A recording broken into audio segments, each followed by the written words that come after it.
नमस्कार, आप देख रहे हैं न्यूज 18 बिहार झारखंड। मैं हूं आपके साथ रुचिका राज। हिमाचल प्रदेश के मंडी जिले में 30 जून और 1 जुलाई को 30 घंटे की बारिश ने ऐसा कोहराम मचाया कि पूरी सराज घाटी की कमर टूट गई। मंडी जिले में इस दौरान बारिश और फ्लैश फ्लड में अब तक 28 लोग लापता हो गए हैं और 14 शव बरामद हुए हैं। आपदा प्रबंधन की रिपोर्ट के मुताबिक अब तक कुल 14 लोगों की मौत हो गई है, 28 लोग लापता हैं और 222 लोगों को सुरक्षित बचाए जाने की पुष्टि भी हुई है। इस प्राकृतिक आपदा में कुल 466 मकान पूरी तरीके से तबाह हो गया है। इसके साथ ही कई गौशालाएं क्षतिग्रस्त हो गए, 446 मवेशी की मौत हो गई और 14 दुकानों को काफी नुकसान पहुंचा है।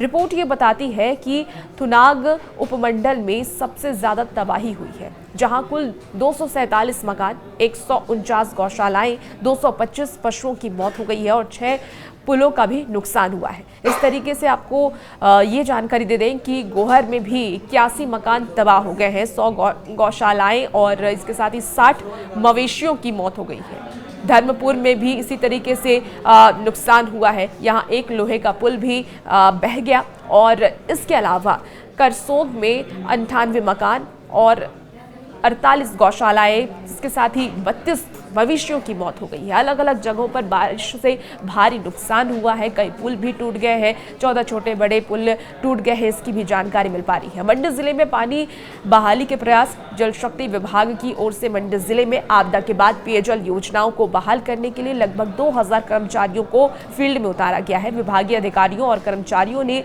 विषम परिस्थिति में भी कार्य जारी रखा है।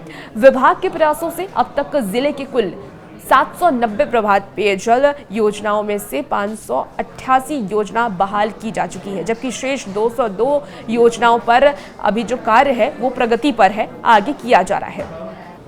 इसे लेकर के अब मुख्यमंत्री ठाकुर सुखविंदर सिंह सुक्खू 8 जुलाई को मंडी जिले के थुनाग और गोहर उपमंडल क्षेत्र के आपदा प्रभावित क्षेत्रों का दौरा करेंगे और इस दौरान मुख्यमंत्री प्रभावित परिवारों से भेंट कर उनकी समस्याएं जानेंगे और राहत और पुनर्वास कार्यों की जमीनी स्थिति का भी जायजा लेंगे। ये जानकारी अतिरिक्त उपायुक्त ने दी है। उन्होंने ये भी बताया कि मुख्यमंत्री शिमला से हेलीकॉप्टर के जरिए खनुखली हेलीपैड पहुंचेंगे और वहां से वो सड़क मार्ग से होते हुए आसपास के जो क्षेत्र हैं जहां पर नुकसान हुआ है उन परिवारों से मुलाकात करेंगे, आपदा प्रभावित परिवारों से मुलाकात करेंगे और मुख्यमंत्री थुनाग से बाड़ा के लिए रवाना होंगे और बाड़ा पहुंच करके वहां स्थापित राहत केंद्र में रह रहे प्रभावित परिवारों से भी मिलेंगे, उनका हालचाल जानेंगे और इस दौरान वो राहत कार्यों की समीक्षा भी करेंगे। तो मौसम विभाग की तरफ से लगातार बारिश को लेकर के अलर्ट जारी किए जा रहे हैं, लोगों से सावधानी बरतने की अपील की जा रही है।